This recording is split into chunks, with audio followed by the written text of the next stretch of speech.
Assalamualaikum warahmatullahi wabarakatuh. Sahabat Yuk Ngaji yang dirahmati Allah SWT. Sebetulnya apa sih yang dimaksud dengan fikih tersebut? Banyak orang berusaha untuk mempelajari fikih atau membincangkan tentang pentingnya fikih, kemudian juga berbincang tentang penerapan fikih itu sendiri. Tapi kadang-kadang ada satu persoalan yang dilupakan. Sebetulnya apa yang dimaksud dengan fikih? Nah, fikih itu secara bahasa artinya adalah al-fahmu, artinya pemahaman.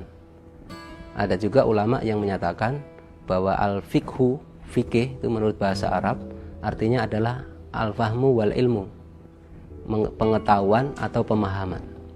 Sedangkan menurut istilah para ulama, khususnya ulama-ulama fikih atau usul fikih, yang disebut dengan fikih itu adalah sekumpulan hukum-hukum syariat cabang yang digali atau yang diistimbatkan dari dalil-dalil yang sifatnya terperinci.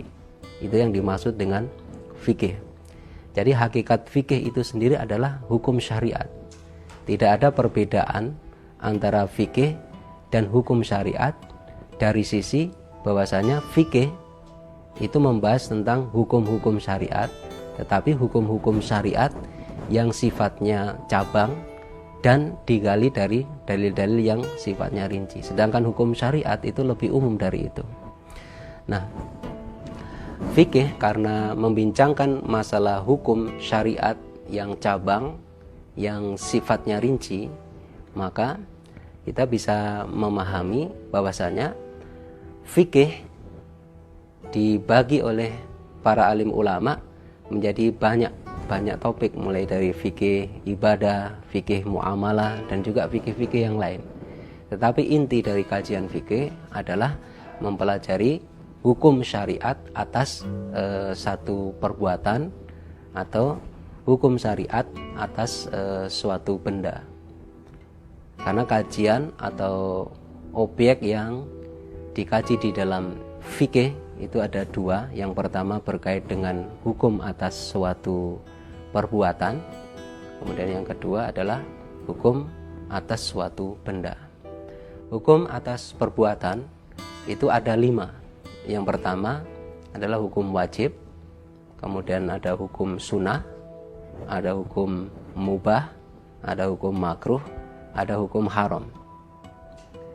Sedangkan hukum untuk benda itu hanya ada 2, yakni halal sama haram.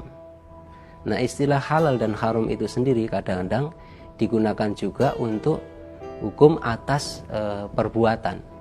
Misalnya di Al-Quran disebutkan wa ahallallahu al-bai'a wa harrama riba. Jadi Allah menghalalkan jual beli dan mengharamkan riba. Jual beli dan aktivitas meriba itu termasuk perbuatan, dan di situ diberi label dengan halal dan haram. Sehingga untuk istilah halal dan haram sendiri kadang-kadang digunakan untuk konteks hukum benda atau hukum perbuatan. Kemudian di dalam kajian fikih kita juga harus memahami dengan seksama bahwasanya konteks yang dikaji persoalan-persoalan fikih berkait dengan perbuatan atau amal yang sifatnya praktis, jadi applicable istilahnya. Sehingga para ulama membedakan fikih dengan usul fikih. Kalau usul fikih membahas tentang dalil-dalilnya, sedangkan fikih lebih ke arah membahas tentang hukumnya. Kemudian juga di dalam fikih itu nanti dibahas juga ada hukum yang masuk kategori hukum wat'i istilahnya. Jadi ada hukum taklifi, ada hukum wat'i. Kalau hukum taklifi tadi ada 5, yakni wajib, sunnah, mubah, kemudian ada makruh dan haram. Sedangkan untuk hukum wat'i ini juga ada 5. Ini dibahas tentang sebab, kemudian ada syarat, ada mani, kemudian ada sah, batil sama fasid, kemudian ada azimah wa rukhsah.